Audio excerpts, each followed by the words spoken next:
Yo, what's the word? What's the word? What's going on, y'all? We about to tune in with a video. I forgot the name of it, but I'm gonna put it, for me, as a title and shit. For me, we just gonna tune into that and see what's up. So I hope y'all enjoy it. Leave a like, comment, subscribe. And we gonna do what they do. See y'all in the next clip. Yo, what's the word? What's the word? What's the word? How y'all doing? Yo, I'm gonna call this channel G Family, just so y'all know, for me.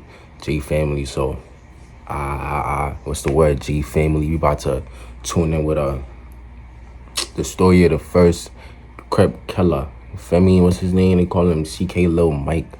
Ller Mike, for me. You gonna tune in with that? I mean, like I said, hope y'all enjoyed the video. Leave a like. I don't even got a comment. Y'all that don't, you know what I mean? Subscribe. And facts, we just about to join the journey of, well, not we, but like y'all, feel me? Y'all gonna join the journey of G Family. And wanna see what's up and just let it do what it do. But let's tune into this though. In 1993, two documentary filmmakers came up with an idea to capture a violent world on film.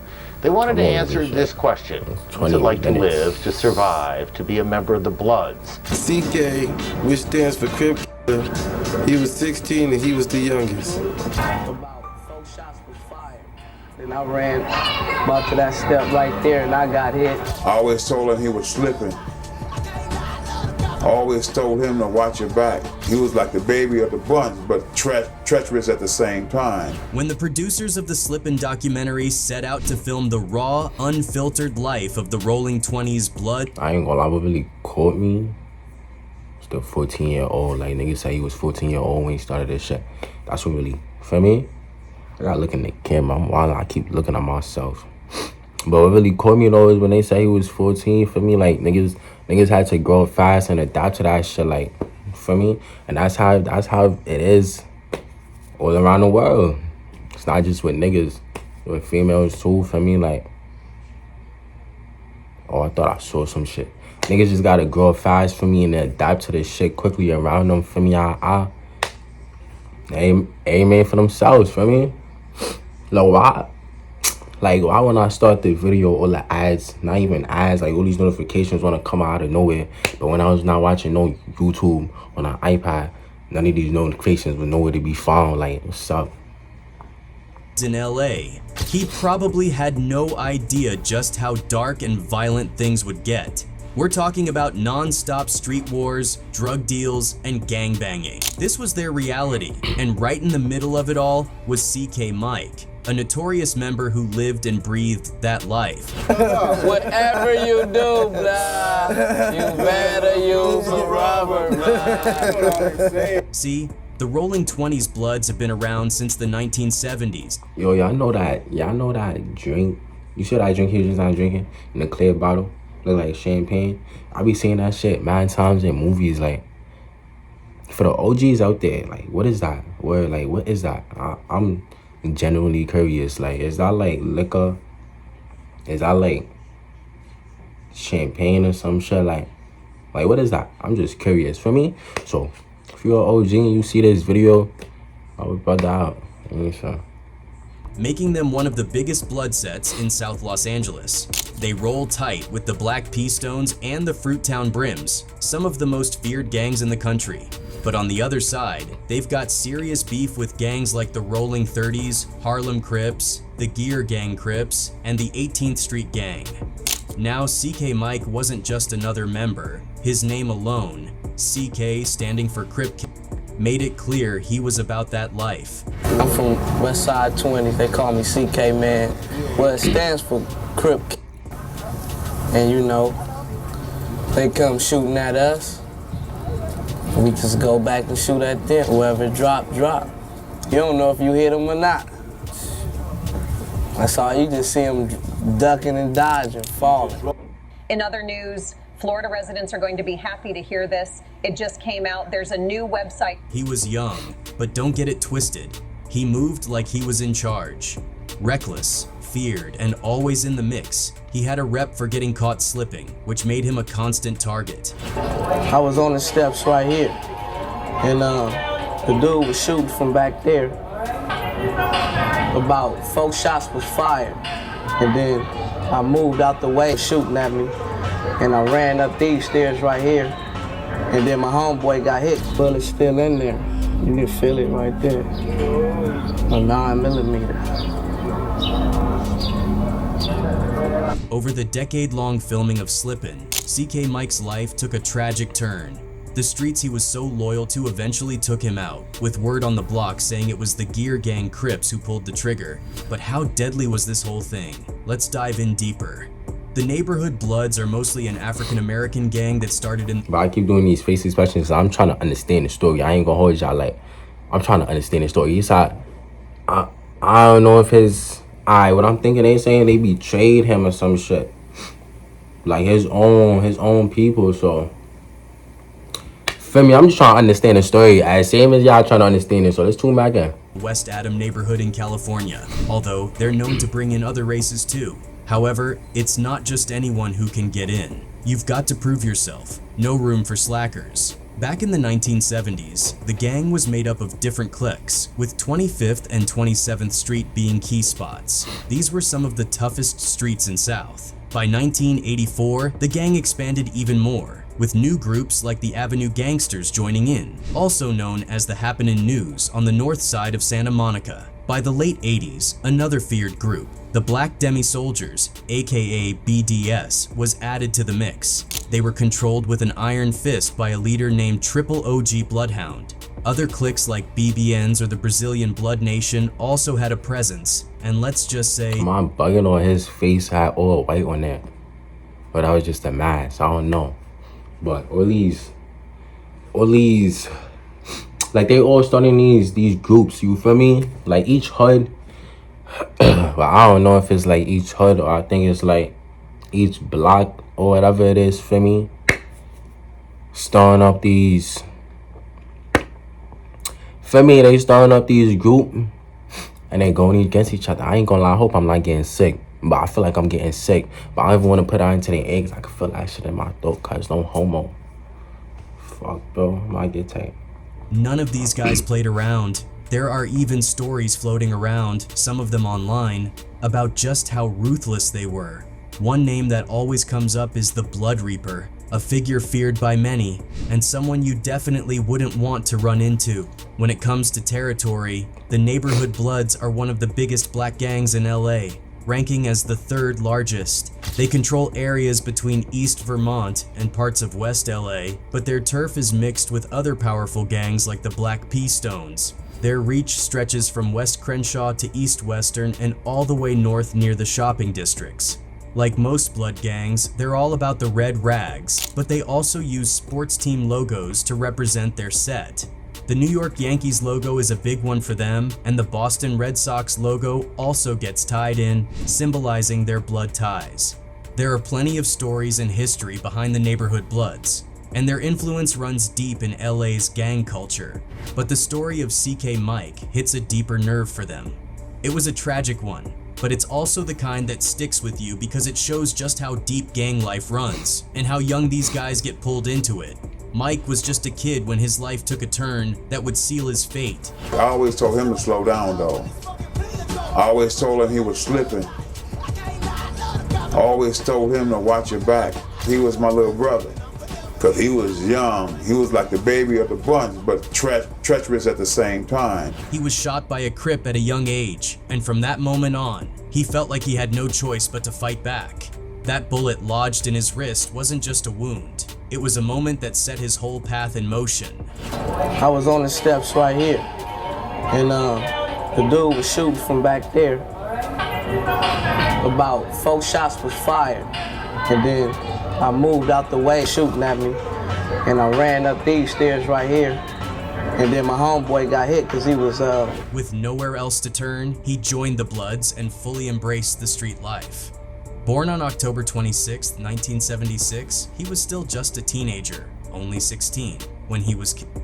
For a while, he had some happiness, hanging out with his friends and girlfriend, but the streets don't let anyone rest for long. One day, an argument with someone, who to this day remains unidentified, turned deadly. They accused Mike of killing someone, and before he could even react, they shot him in the leg. Then, they fired again, this time in his stomach. And the guy was just standing there with a gun out. So they all ran. So Mike tried to turn and ran. He shot Mike in the leg first, in the right leg. And then he shot him again, and Mike fell. With the gun, he shot him in the stomach. He was finna shoot him again, and the gun ran out of bullets. So he turned the gun over, he started beating him upside the head. He said, "You the one shot my homeboy, you shot my homeboy." Mike said, "I didn't shoot your homeboy."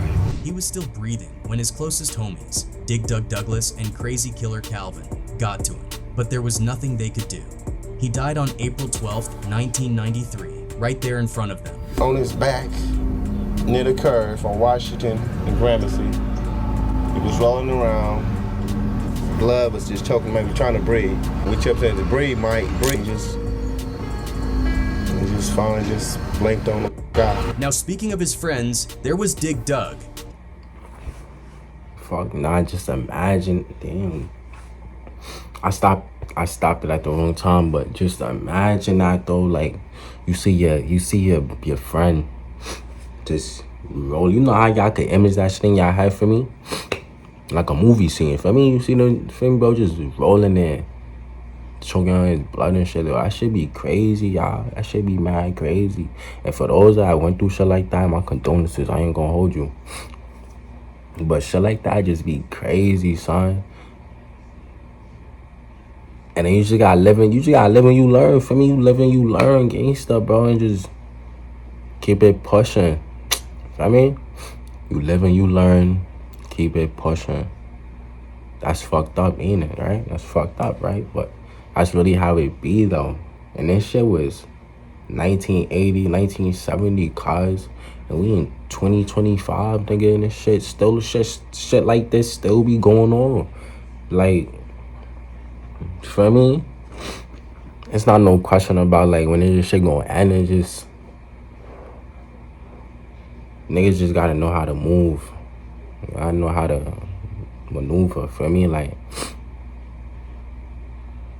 I don't even know how to feel about it. How you feel about it, man? How you feel about it? Cause for me, I feel like this goes along with every other gang story or set story. For me, like, it goes along with it. For me, like, everybody get caught lacking. Well, not everybody, but you feel me? Like, alright, let me rephrase it. Anybody could get caught lacking. You feel me? Anybody. But you just gotta know how to move. That's really it. You feel me? Like, it's mad shit that come to it, and you just gotta know how to move. But on CK Lil Mike case though, the fact that he was 14, he was just 14. Nah, they said 16. He said 16. He joined when he was 14. He died at 16. Feel me? Bro barely got to experience high school. You feel me? I don't even know if he went to, I'm pretty sure he went to school. I'm talking about like high school for me, college, all that other shit, or trade school. It don't even matter. Like, shit like that, for me. Bro don't even get to experience that. His life ended shortly because of shit that be going on in the street. That shit crazy. And not a lot of people understand that the streets don't love you, cuz. You feel me? Like, you can do mad shit in the streets, man. You can do mad shit. You can do mad shit for the people in the streets. I mean, I don't know, for me. Who am I to say? Who am I? But, like, being from that shit, though, and, like, seeing what I seen for me, and just hearing what I heard, you get what I'm saying, nigga, the streets don't love you, nigga. Niggas what? Niggas what? Feel me? But y'all stay safe and dangerous, though. His story is another wild one. By the time he was 9, he wasn't just smoking weed, he was selling it. The crazy thing, even though he was thrown into that world so young, he still cared about his education. He used the money he made from the streets to teach himself how to read. That alone tells you the kind of person he was. He was smart, but the streets don't care about that. He got deep into gang life, and despite having real talent as a rapper, so much so that RCA even offered him a record deal, he let bad advice talk him out of it. That was a chance to escape, and he didn't take it. Even when he ended up locked up at North Kern State Prison for 11 years, he never let go of his family. He wrote poems Business owners and salespeople, if you want to experience massive confidence and quickly break through to the next level. To his parents and kept in touch. When he finally got out, he tried to turn things around. He landed a job at a record company in LA, but like so many others, he disappeared into anonymity after the Slippin' documentary. Then there's Crazy Calvin, another name that stood out in the documentary. He saw the... Alright, just to prove my point, you see how true it is though, like, the streets don't love you. Niggas don't care. They don't give a fuck. I mean, it's whoever. I gotta sneeze.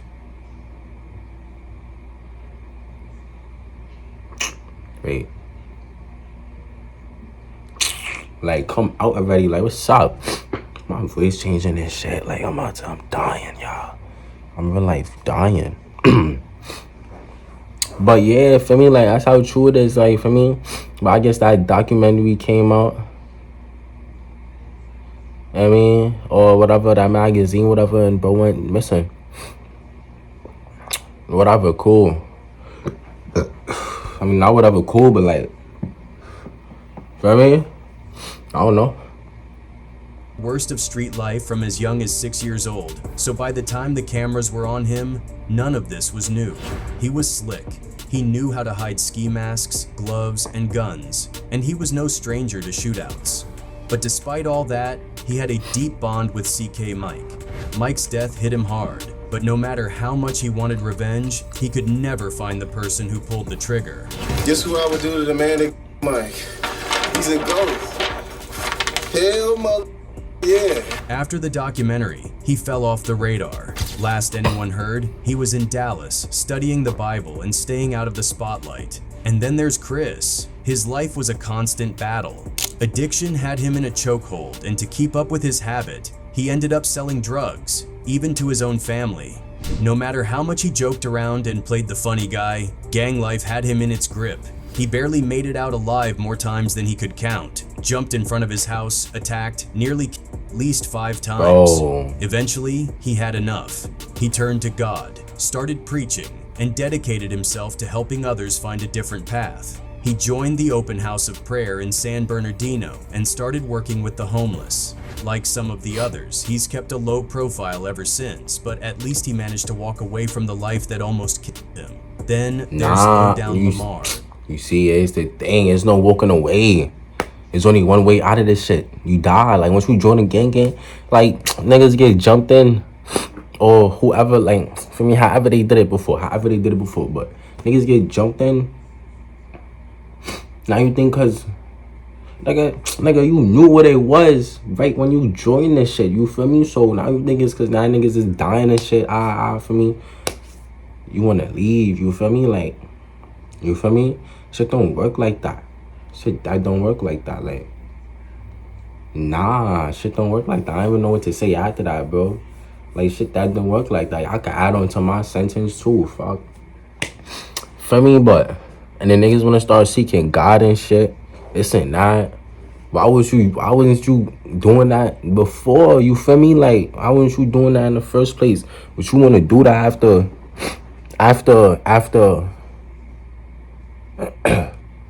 after what you see on the outside world answers all your questions in your mind. You feel me? Like, you get what I'm saying? Like, you know how you be having questions in your head? And then you just think about that shit. I may just be the only one. I don't know, but I know I'm not the only one. You be having questions in your head, boom, and nobody can answer them for you but you. So you just gotta experience that shit and see how it is. Boom, you get what I'm saying? So that's like you experiencing the outside world. I'm just answer the questions for you. Now it's like, damn, I wanna back out. You feel me? I don't know, cuz. The main narrator of Slippin', out of all of them, he seemed to have the biggest hopes of getting an education and breaking away from the cycle. He had a wife and kid to think about, and at one point, he even left his grandmother's house just to make sure they had enough space to live. Wanting a better life for my son and my girl, I had to move away from my grandmother's house. But like everyone else in the gang, he had to hustle to survive. Besides selling drugs, he worked all kinds of jobs, delivering subpoenas, flipping burgers at Burger King, even working security for a while. He saw too much violence, lost too many friends, and at one point during filming, he even had to run for his life. But money was always tight. After the documentary, he started working with the homeless and picking up odd jobs just to get by. At the end of the day, no matter how close these guys were, the streets had a way of pulling them in different directions. Some of them made it out, some didn't, and some just faded into the background. That's what makes Slippin': 10 Years with the Bloods such a raw, unforgettable documentary. Directed by Joachim Schroeder and Tommy Sowards, it premiered at the 2005 Tribeca Film Festival and gave the world a real, unfiltered look at the lives of these 5 young men. It wasn't just about gang life, it was about survival, choices, and the consequences that come with them. They wanted to answer this question: what's it like to live, to survive, to be a member of the Bloods, the notorious LA street gang? Their project would last a decade, as one of the men would call it, but also a life experience. The film is called Slippin': 10 Years with the Bloods. Now, the history of the neighborhood Rolling 20 Bloods actually goes back even before the Bloods officially became a thing. Back in the 1950s and 60s, there was an area called Blood Alley on Cordoba Street, which was basically a breeding ground for what would later become the Rolling 20 Bloods. Then, in the early 1970s, when black street gangs started gaining traction, the young guys from that area kept the Blood identity alive, along with other groups like the Hoover families, the Black P Stones, the Outlaws, and the Midtown families. These gangs helped shape. Here's the sneaky hack that will make some women rich in 2025. Uber. I ain't gonna lie, I'm gonna stop the video right here and gain some, cause, you know what I mean? But